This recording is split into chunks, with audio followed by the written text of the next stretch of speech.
익숙해졌어 자꾸만 시도 때도 없이 시무룩.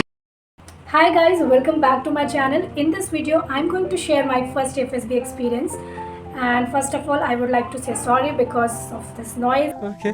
Ignore because I can't help it. हमेशा ही चलता रहता है. So FCAT एग्ज़ाम के बारे में बात करूँ तो FCAT exam is officers level exam which is conducted by CTET, and there are 4 subjects, like first is math, second is reasoning, third is English and GK. So I have prepared myself because मैंने पहले से coaching ले रखी थी, मुझे पता था, मुझे आइडिया था, क्योंकि मैं एग्ज़ाम को बहुत बार दे चुकी हूँ, इसलिए मुझे पता था कि कैसे करना है. तो मैंने कोई बाहर से कोई कोचिंग ऑफलाइन ऑनलाइन कुछ मैंने नहीं किया, मैंने सेल्फ प्रिपरेशन की. And I have given so many times, like I think I have given 4, 5, 6 times, but unfortunately I was not able to make it. But this time FCAT 1 2025 I was able to make it, and for FSB and after exam, like FCAT exam जैसे ही result आया उसके बाद मैंने check किया, like बहुत ही site पे crash, हाँ crash था. तो मैंने बहुत बार उसको ओपन किया, नहीं हुआ, और मुझे शायद लग रहा था कि इतनी बार मैं फेल हो चुकी हूँ तो क्या रिज़ल्ट आएगा, वही कॉन्ग्रेचुलेशंस नहीं आएगा, tried next time, better luck, something ऐसा आएगा. बट दिया है तो चेक करना पड़ेगा, भले ही फेल हूँ या पास. तो मैंने उसे खोला and I was happy that time. ठीक है, कुछ तो हुआ, कुछ तो अच्छा हुआ जीवन में. सो मैंने घर पे बताया, घर वाले थोड़े बहुत खुश हुए. मैंने कहा ज़्यादा खुश ना हूँ, अभी एक लंबा सफ़र तय करना है, क्योंकि मैंने बहुत FSB और SSB की, मैंने सीरियस भी दिया है, उसकी बात हम किसी और वीडियो में करेंगे. तो नहीं हो पा रहा था, तो अचानक से हो गया, तो वो एक खुशी होती है कि अच्छा लगा, थोड़ा तो अच्छा लगा कि मैं बस पढ़ ही नहीं रही थी, मैं कुछ करके भी दिखा सकती हूँ. क्योंकि लोग पूछते थे हमेशा क्या कर रही हूँ, मैं कह रही प्रिपरेशन कर रही हूँ, प्रिपरेशन, बट उसका कोई रिजल्ट नहीं मिलता था. फिर ऐसा आपका एग्ज़ाम निकल जाता है थोड़ा सा, तो आपको अच्छा होप मिल जाती है कि हाँ आप जो कर रहे हो वो सही कर रहे हो, सही डायरेक्शन में जा रहे हो, आप कर सकते हो. तो हुआ वो, और हमेशा से, क्योंकि मेरा रिज़ल्ट हमेशा नॉट लाइक हमेशा ही फेल, तो मुझे लगता था कि नहीं, मुझसे नहीं हो पाएगा, हो ही नहीं पाएगा, मैं क्यों कर रही हूँ. बट फ्रॉम लाइक रिज़ल्ट के नेक्स्ट डे से मुझे हमेशा से ये था कि शुरू से शुरू करना है, क्योंकि आप किसी चीज़ को जब चाहते हो ना, और आपके पास चांस है उसको करने का, तो आप हमेशा उसको कोशिश करते हो अचीव करने का. सो मैं भी वही कर रही थी कि हाँ करना है, और सैड जो भी आप हो, सिर्फ रिज़ल्ट डे पे, एंड देन अगेन फिर से नया शुरू करना है. तो every time I feel the same, and या so on the result day, मतलब ऐसा होता है कि आपको शाम तक FSB की डेट्स मिल जाते हैं, आपको मेल आ जाता है, और आपको चूज़ करना होता है. क्योंकि मेरी प्रिपरेशन नहीं थी, इसलिए मैंने एक लॉन्ग गैप लिया.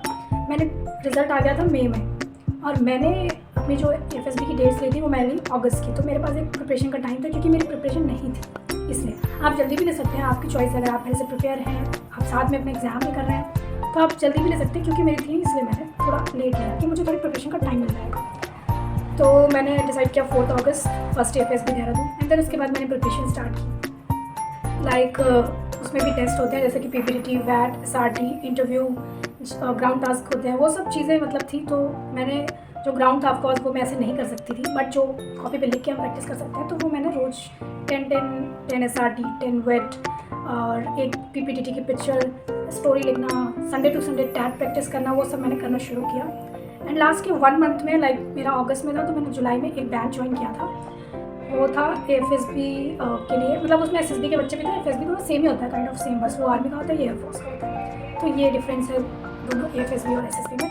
टेस्ट ऑलमोस्ट सेम ही होते हैं. तो मैंने इसलिए डिसाइड किया क्योंकि थोड़ा लोगों के साथ प्रैक्टिस करने में एक अलग हो जाता है. आपको लगता है क्योंकि आप वहाँ कर रहे हैं, तो सेम एक माहौल बन जाता है कि हाँ 4 लोग अगर मेरे साथ बैठे हैं तो मैं कैसे बोल रही हूँ, और अगर मेरे में कोई प्रॉब्लम है तो मैं कैसे इंप्रूव कर सकती हूँ. और सामने से फीडबैक भी आपको सर देंगे, तो आपको पता होगा कहाँ आप मिस्टेक करें, उसको इम्प्रूव कर सकते हैं आप. 3 अगस्त. तो सुबह मेरी ट्रेन थी. मैं अभी फ़िलहाल लखनऊ में रहती हूँ, क्योंकि मैं यहाँ पे अभी पढ़ाई सब कुछ यहीं से करती हूँ. तो मैं सुबह 5 o'clock मेरी ट्रेन, वंदे भारत ट्रेन थी लखनऊ 4 बाग से. तो मैंने लिया 5 बजे थी, तो मैं अपने घर से 4:30 बजे निकली, एंड मैं वहाँ टाइम पे पहुँची. टाइम से एक्चुअली 10-15 मिनट पहले ही पहुँच गई थी. टाइमिंग उसका 5 था, लेकिन वो चली 6 पे थी.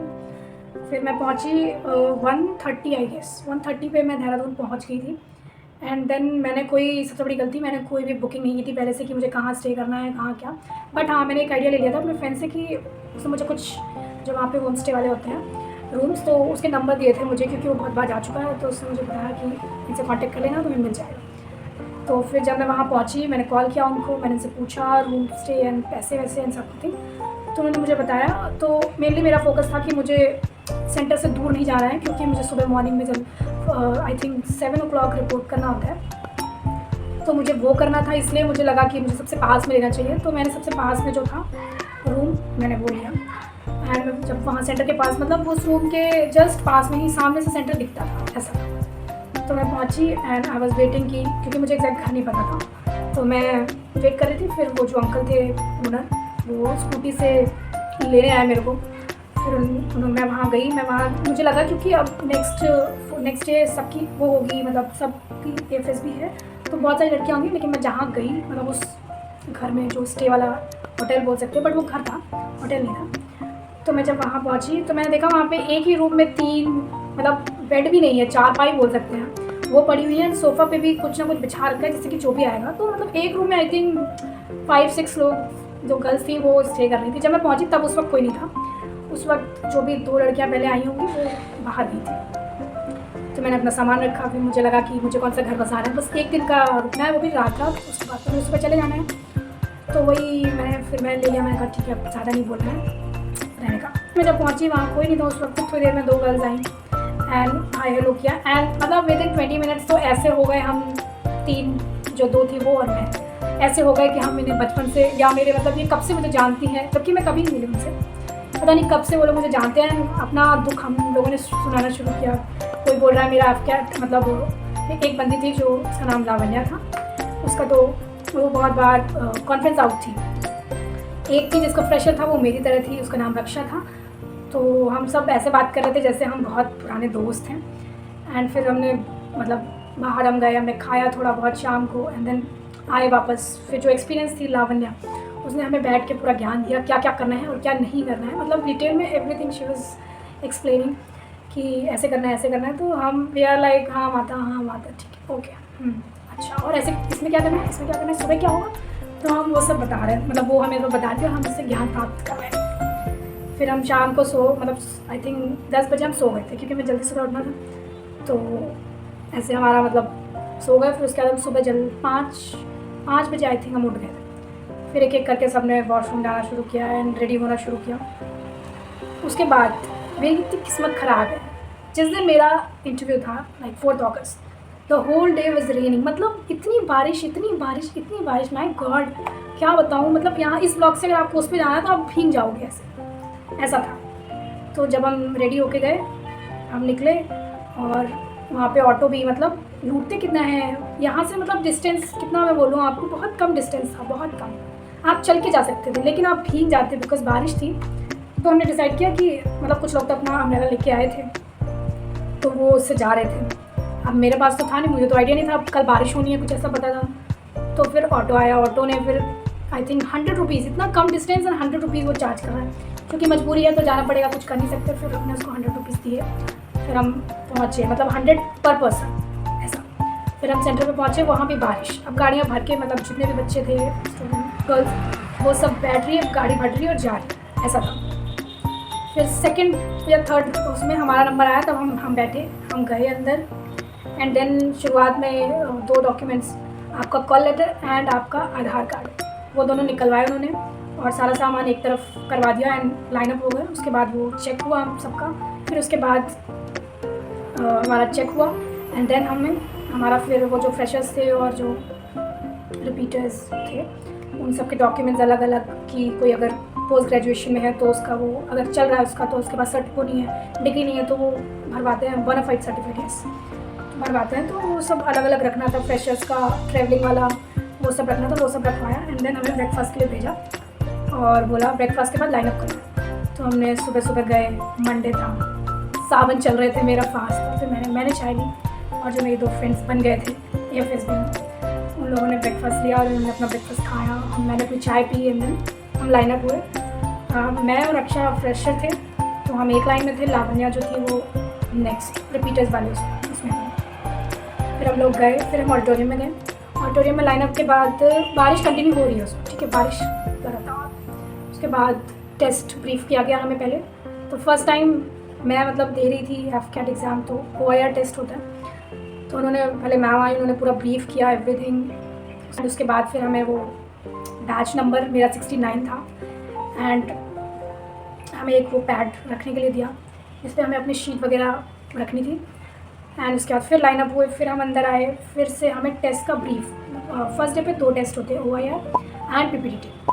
तो फर्स्ट OIR था, तो हमें ब्रीफ दिया कि क्या करना है, कैसे करना है। एंड देन एक एग्जाम्पल जो होता है वो उन्होंने लिटरली वो बुकलेट हमें दी एंड उन्होंने मतलब एक्सप्लेन किया ऐसे ऐसे ऐसे। एंड मुझे उन्होंने बोला कि अब आपको रियल बुकलेट दी जाएगी और आपको सॉल्व करना है। तो 17 मिनट्स में आपको 32 या 4 क्वेश्चंस करने होते हैं। 2 सेट होते हैं। तो पहला दिया, हुआ, ख़त्म हुआ, फिर नेक्स्ट दिया, फिर हुआ, फिर ख़त्म हुआ। देन उसके बाद बारिश हो रही थी तो हमें थोड़ी देर के लिए बाहर लाइनअप होने को बोला। एंड देन फिर जिसको वॉशरूम जाना था वो सब गए। फिर हम वेटिंग एरिया में वेट करने लग गए कि अब हम फिर से लाइनअप होंगे। फिर हम next test picture perception description test, जहाँ पे आपको एक पिक्चर दिखाई जाती है एंड पिक्चर हमेशा ही हेजी होती है, बट मेरे टाइम पे मुझे ऐसा लगता है कि हेजी नहीं थी। जो पिक्चर दिखाई, फिर हमें पेपर देते हैं, वो पूरा आपको 4 मिनट में स्टोरी लिखनी होती है, तो वो विदिन 4 मिनट में कंप्लीट किया हमने। एंड देन उसके बाद फिर लाइनअप होना था बाहर। एंड वो बारिश इतना इरिटेटिंग था, बारिश, माय गॉड, बट ठीक है, था तो था। फिर हमने गाड़ी में मतलब ले जाके, क्योंकि वहाँ पे बहुत भीड़ थी एंड वहाँ पे 2 गाड़ियाँ लगी हुई थी। फिर लाइनअप होके बैठ के हम फ्रेशर गए, फिर पीटर्स ऐसे करके सारे एक ब्लॉक में, वहाँ पे एक ब्लॉक टाइप का था, उसके अंदर हमने अपना सारा जो हमने स्टोरी लिखी है वो सब पेपर्स हमें रख के एकदम मतलब कुछ भी अंदर नहीं ले जाना था। हर रूम में 13 में ग्रुप्स डिवाइड हो गए थे एंड एक रूम में 13, नेक्स्ट में 13, ऐसे करके बच्चे जा रहे थे। तो हम वहाँ गए, मैं बैठी, आई वॉज इन द मिड, मतलब एकदम बीच में ऐसा। तो वहाँ पे एक मैम थी, आई थिंक 2 या 3 सर थे, हाँ 3 सर थे जो असेस कर रहे थे। तो उन्होंने पहले सारे इंस्ट्रक्शन दे दिए कि हम आपको नहीं बताएंगे कि अब आपको बोलना है, मतलब PPT नरेशन के बाद डायरेक्ट आपको अपना GD स्टार्ट कर देना, मतलब शुरुआत से नरेशन स्टार्ट हुआ। सबने अपना नरेशन दिया। And one thing I would like to say कि जब मैं प्रैक्टिस करती थी और जब मेरा नंबर आने वाला होता था तो मुझे लगता था मेरा दिल जो है बाहर आ जाएगा, मतलब आई वाज लाइक कि मेरा टर्न आने वाला, मेरा। लेकिन जब मैं वहाँ बैठी थी, इतना शांत रूम, एकदम साइलेंस टाइप, जो बोल रहा है सिर्फ उसकी सुनाई दे रही है और मेरा नंबर आने वाला था। And I was very calm, मतलब वेरी काम, इतनी तो मैं कभी भी नहीं हुई। और मैं मन में सोच रही हूँ कि वो जो डर, जो ऐसा लगता था कि मेरा दिल बाहर आ जाएगा, जब मैं घर पे प्रैक्टिस कर रही थी अपने ग्रुप में जो मैंने बैच लिया था उसको, हाँ तो ऐसा होता था यहाँ कुछ नहीं हो रहा है, मतलब यहाँ पे काम है। और मैं क्योंकि मैं जब अंदर जा रही थी रूम के, तो मुझे लगा था अब मैं कुछ नहीं कर सकती, अब मैं आ गई हूँ, अब मुझे बस करना है जो मैं करना आई हूँ यहाँ पे। उसके बाद GD भी ऐसा था हमारा, मुझे लग नहीं रहा था कि मैं फ्रेशर आई हूँ, एज अ फ्रेशर आई हूँ। वहाँ पे ऐसा चीख चिल्लाना, मच्छी बाजार, किसी को बोलने ना देना और चीखना, तो इज़ लाइक। और मैं हूँ कि हमेशा से ऐसा फील करती हूँ कि अगर कोई मेरी सुन नहीं रहा है तो मैं चुप होना पसंद करूँगी, लेकिन मैं भी चिल्ला रही थी क्योंकि वहाँ शांत होने का कोई चांस नहीं है आपका। तो I was in the same group and चीखना चिल्लाना इज़ वेरी नॉर्मल देयर। तो हमने किया, हमारा कंप्लीट हुआ। फिर क्योंकि हम कंक्लूजन पे आ नहीं रहे थे, कोई किसी की सुन नहीं रहा था, तो एक बार सर जो असेसर थे उन्होंने बोला कि आपके पास 2 मिनट्स से कंक्लूजन पे आइए एंड स्टोरी को नरेट करिए, कॉमन स्टोरी। तो बहुत मुश्किल से पहुँचे स्टोरी, कॉमन तो नहीं पहुँचे। अगेन सर ने बोला कि ठीक है, नाउ नरेट द स्टोरी। फिर एक को हमने नॉमिनेट किया एंड देन रक्षा को ही किया क्योंकि शी वॉज वेरी लाउड, मतलब पूरे ग्रुप में बहुत लाउड थी। तो वो हुई, खड़ी हुई, फिर उसने नरेट किया पूरा एंड देन बाहर गए। फिर सब आपस में डिस्कशन करने लग गए, कैसा गया, मेरा कैसा था, मेरा कैसा था। लाइक ठीक गया, ठीक था, मैंने जो परफॉर्म किया मुझे लगा ठीक था। मैं गई बाहर, हम बैठे एंड देन फिर हम उसी एरिया में आए जहाँ पे हमारी शुरुआत, मतलब स्टार्टिंग में हमने अपना कॉल लेटर और आधार कार्ड दिया था। फिर वहाँ आए एंड वहाँ लाइनअप हुए सारे। उसके बाद रिजल्ट अनाउंस, लाइक 12 o'clock तो उन्होंने आके आई थिंक कर दिया। जी मैम आई, उन्होंने नेम अनाउंस करना शुरू किया जो इन है और जिसके नहीं बोले जाएंगे that means they are out. So हमारा नंबर आया और नाम बोलना शुरू किया, चेस नंबर। तो 67 बोला, आई वॉज वेरी हैप्पी, रक्षा इन हो गई थी। एंड 68 नहीं 70, तो एक ग्रुप था सूर्या सर का। तो हमें पता चला okay you are in that group. तो फिर हमने बोला yes you are Niharika, you are Shalini. फिर ऐसे हम थोड़े से मतलब बात करने लग गए, तो हमें पता चल गया okay we were in the same group. तो देन अगेन स्टार्ट हुआ सब कुछ। फिर उन्होंने रिजल्ट अनाउंस किया, 67 बोला, I was very happy for Raksha. फिर उन्होंने 70 बोला, फिर I was again happy but I was sad also क्योंकि 69 नहीं बोला, that means I was out. दुख हुआ मेरे को बहुत उस वक्त, बट लावण्या जो थी वो भी इन हो गई थी। एंड उसके बाद हमें लंच के लिए हमें पैक कर दिया था लंच हमारा पूरा, तो उन्होंने सबको अपने लंच दिए, मैंने अपना लगेज उठाया।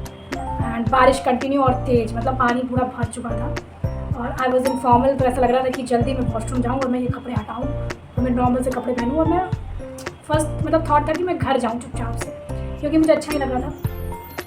तो फिर मैं पहुँची और उसके बाद ऑटो लिया, निकले सेंटर से ऑटो लिया, उसके बाद बस स्टैंड पहुँचे SBT एंड देन मैंने बस ली और मैं घर आ गई। घर आई तो फिर मैं तो थी दुखी, मतलब लग रहा था बुरा, बट ठीक है, हारने से या फेल होने से आप ज़्यादा सीखते हैं। तो मैं उसी फॉर्मूले को अभी भी इम्प्लाई करती हूँ खुद के ऊपर और सोचती हूँ कि ठीक है नॉट दिस टाइम। मैं इतनी बार फेल हो चुकी हूँ, अब मुझे बुरा नहीं लगता है। मुझे लगता है कि पूरा करने से क्या फ़ायदा या सोचने से क्या फ़ायदा, नेक्स्ट अटेम्प्ट में उस पर फोकस करूँ। तो ये था मेरा एक्सपीरियंस वॉज लिटरली गुड, क्योंकि मैं हमेशा से चाहती थी कि मैं जाऊँ, मुझे भी एक्सपीरियंस करना है। मतलब इतना आप प्रिपेयर कर रहे हो, आप नहीं जा पा रहे हो, बुरा लगता है, but I was happy with my experience. एक सक्सेस फेलर तो चलता रहता है, इस बार नहीं तो नेक्स्ट टाइम। सो आप लोग भी कोशिश करते रहिए, कभी तो अच्छा होगा, और इसमें नहीं तो किसी और में। ओके, तो ये था आज का video. Thank you so much for watching and don't forget to subscribe my channel. और आप बता सकते हैं आपको कैसा लगा वीडियो कमेंट करके। Thank you so much, bye. क्या मैं सोच रही हूँ आज। And then I went to, मैंने चेक किया लाइक बहुत ही साइड पे क्रश डैश रहता है, क्रश नहीं crash, all this stuff which is given in the picture, which was given in the picture. Sorry मेरी इंग्लिश भी खराब होती जा रही है। 68 नहीं। 이상해졌어 자꾸만 시도 때도 없이